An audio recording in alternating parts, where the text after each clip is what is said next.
বিসমিল্লাহির রহমানির রহিম। সবাইকে লালতি লাইভস্টক ডেভেলপমেন্ট বিডি লিমিটেডের পক্ষ থেকে শুভেচ্ছা এবং অভিনন্দন। আমি এসেছি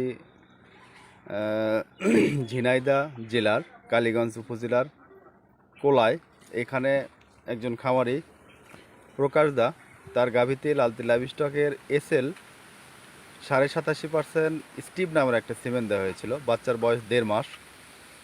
খামারি প্রকাশ দা আমাদেরকে বলেছে যে আসলে বাচ্চা ভালো দুধ পাচ্ছে না, তারপরে অনেক ভালো গ্রোথ, গলা কম্বল, নাভি ঝোলা, অপেক্ষাকৃত চুটটা একটু কম হয়েছে। যেহেতু এই গাভীটা ফ্রিজিয়ানের ব্লাড লেভেল আছে।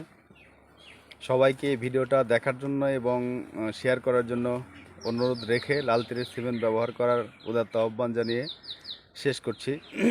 আরেকটা বিষয় আমি অনুরোধ করছি, এই এলাকার কোলা এলাকায় যদি লাল তীরের সিমেন্ট দিয়ে প্রজনন করাতে চান তাহলে আমাদের ডেসক্রিপশনে একটা নাম্বার দেয়া থাকবে, ইআই টেকনিশিয়ানের নাম লিখন, ওই মোবাইল নাম্বারটা আমরা দিয়ে দেব।